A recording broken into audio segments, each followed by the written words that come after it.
Hey there guys, this is Obsidian Chill. Got another video for you today. This is a continuation of the new episode 42, Legion of Doom on the DCUO test server. My previous video was the raid, the regular version. Now we're showing the Elite Duo, which is Umbrax the Ultraviolet. So right away, if there's any PvPers out there, you should recognize the map very quickly. It's the 5v5 moon base, or kind of an alteration. Really, it's the exact same, except they took out that middle bridge, obviously because there's only 2 PLA players instead of 10 on the map. But that middle bridge has disappeared, and I believe the rooms are pretty much the same, except I think the background changed with that Space Lex rocket. I don't believe that was there, if memory serves. It's been a while since I've done Moon Map. But essentially here with the Elite Duo, in terms of regular, there's not a giant difference. The only difference really is just the health and the damage that the adds do. In terms of mechanics wise, it's pretty much the exact same thing. So there's no real difference. It's just that things hit harder and have more health in Elite. That's really the only difference between the duo. The first part here, you're just kind of gathering up adds. In terms of group combinations, 2 DPS can do it. Just depends on how good your single target burn will be. If your single target damage is weak, then you're definitely not going to want to do it as 2 DPS. You'll want to do it as like a DPS healer or a DPS tank, but it's not as necessary compared to like some of the other ones. I would still say the Flashpoint duo with like a Maze and Heatwave, overall that was harder than this one. So this one, once again, it's on test server, so it may see some adjustments, but really there's only one interesting fight, which we'll get to when we do. I'll mention that. So you're just clearing ads, get to the first boss here. I try to bring a different power set every video. That's why I'm fire here. I was electric before in the raid, so if you guys want to see a particular power set to me run with as might, then certainly put that in the comment section, and I'll bring you test server video running with that power. Such strength of will to silence your deepest mind. And what of you? Just gonna be a tad quiet for the cutscene. Let the I know you guys like your storyline. To life. And now face your fears. Imagine your mind. Okay, so we're fighting Ultraviolet Superman in this case. So I'm sure that Ultraviolet Chroma or whatever material is going to come out at some point. Really, to this fight, there is just basically 2 main mechanics you have to watch for. So eventually, it is just a DPS check, but eventually Superman is going to, well, I guess there's 3. You can watch out the charge there with those red arrows, but he's going to get to eventually a point where he's going to trap you. Right now, he's trapping me. It's massive damage, and your partner has to lunge. So think of it like the duo from Flashpoint, having with the Meso fight, you had to lunge the drone, and you couldn't lunge it because you're stuck. You had to wait for your partner to do it. Same concept. So eventually, if your DPS burn is slow in that fight, more of those kind of shield pillars are going to come out on the sides and cut off your room, which basically just deals damage to you. So really, the first boss fight is just a complete damage check. The faster you deal your single target damage, the faster you're going to complete it. So there's no real specialty to it. It's just, you can nuke it with supercharges, allies, orbitals, whatever you want to do. But that's how you easily clear that fight. And you can pretty much override all the mechanics just by DPS check. And the health's already been adjusted. There was a hot fix yesterday on the 24th. Actually, no, sorry, I'm lying. 25th today. So you're watching this video on the 26th, but on the 25th, there, when I was recording this, there was already a hot fix that adjusted the boss health. So it could go up a little bit more. I think it's pretty much in a good spot because, I mean, at the same time, you have to account for test server. Like, I've got 200 artifacts and stuff like that, so it's not realistic for everyone to have 200 artifacts or art swapping or even using supercharge or proper single target rotation. So I mean, that can't be expected for the general player base. So it's I don't know if they'll adjust the health too much for now from this, because you'll see, I mean, this fight, I'll kind of be quiet for the cutscene again. Now you will face your worst fear made flesh. This isn't like you, Sinestro. Serving someone else, sharing power. A good leader always shares power, and Perpetua has promised to reward me with even more. So this fight is actually one of my more favorite duo fights. This is really interesting and fun. It kind of combines all elements of what you want for Elite. So there's mechanics, there's survivability, because basically what you don't want to do is, When Sinestro, basically you just have to deal a little bit of damage to Sinestro, and he's going to start this construct phase. So if you drop orbitals and supply drops and everything at the beginning, it's just a complete waste because it takes like no damage at all to push him into this phase.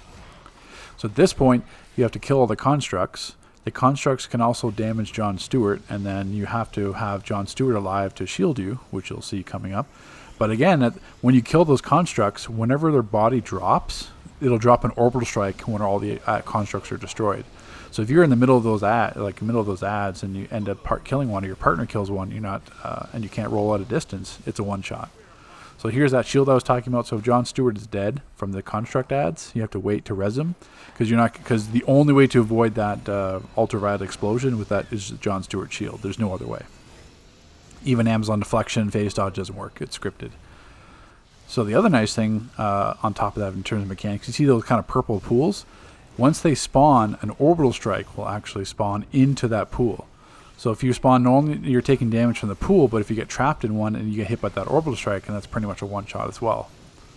Unless you're running with a healer, but at the same time. So you've got the construct ads to worry about, you got these pools with the orbital strikes to worry about. Once you kill the ads, you got to worry about the other orbital strikes, and then basically you're just fighting Sinestro in between. So you deal enough damage to Sinestro, he'll push into that invulnerability phase with his ultraviolet explosion, and then you have to go to John Stewart Sea Shelter with ultraviolet outburst, and you're just kind of hugging in between the pools, and that's it. You kind of rinse and repeat. So, I mean, you have to have survivability, because you have to survive those constructs, because if you're a healer, just kind of adds, I mean, technically you can run a healer or a tank if you want, and be completely fine, but it just takes a little bit longer. That's the thing. You can still easily do it with 2 DPS. You just need survivability. I mean, you have to watch mechanics. You can't just sit there and roll. If that group member's standing outside the shield for John Stewart, that's a one shot. So then you have to go and res them, and then the constructs are out. So it's kind of a dog pile. But I really enjoy the fight. And I mean, realistically, yeah, they could increase the health of Sinestro, but I mean, Sinestro himself doesn't really do much. It's all the mechanics. So there's really no point of like cranking Sinestro's health. And if you crank the health on the ads or their damage, then pretty much it's mandatory to have a healer or a tank. So I think it's a good spot. And here we're just DPSing the tunnel, and we get to the final boss here. But overall, the duo is not bad. I mean, there's certainly way worse duos out there. I mean, in terms of difficulty, like I said before, the Flashpoint duo is definitely harder, the Elite version. But, I mean, this is a nice follow-up. And a lot of people don't know the map because they don't PvP at all. So this, just like the first boss, this is a complete damage check. So I'll be quiet for the cutscene here just so you have it. So what you'll see me do is basically just drop everything on Alpha Lex Luthor. He's pretty much the same from FEE. No, not FEE. Friends. I can't remember that raid. It was the second raid. The second raid part of Birds of Prey. So you had Clock Tower Elite, and then you had the other one, FBE. There it was. So he has the same powers. He's got that source power attack, which basically drops like an orbital strike on you, and you just have to roll out. So the other main mechanic is that the more you DPS them, the more these kind of alpha creatures spawn. So you can see there's a ton of them, and there's a little bit annoying there. If you go back and pause the video or slow down the video, those little creatures spawned, and I hit backdraft, but they didn't have health bars yet because I guess they're delayed summon on.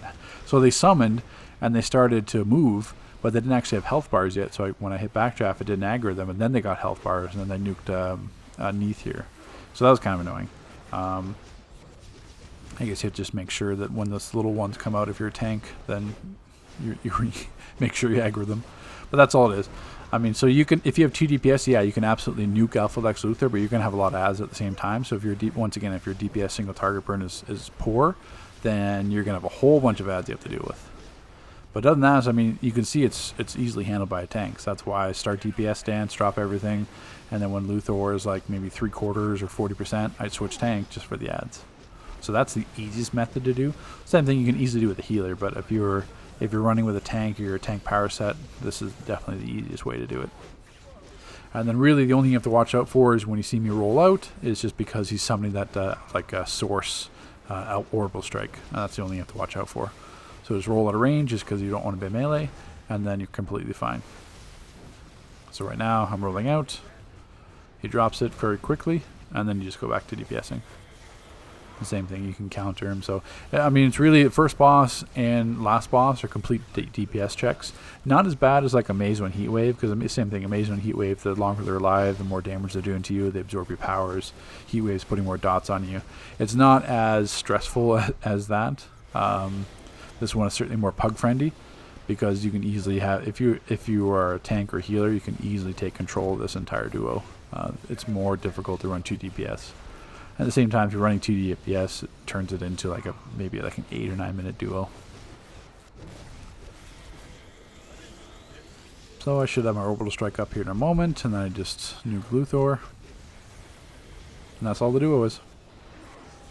So my plans is to bring you the alert tomorrow, either the regular or the elite version, and then basically kind of go from there. So leveling up the OP neck, leveling up the augment buffs, everything else. The elite raid is still not on test server yet, so we're not sure exactly when it's going to happen. Most likely this weekend or sometime during the week. But once again, stay tuned, subscribe to the channel, because everything you need to know about Legion of Doom, you'll have a part of this channel. You can always ask me questions in the comments section as well, and I can answer them to the best of my abilities. But I'll certainly be covering a video on every single topic. So, take care guys. Thanks for watching as always.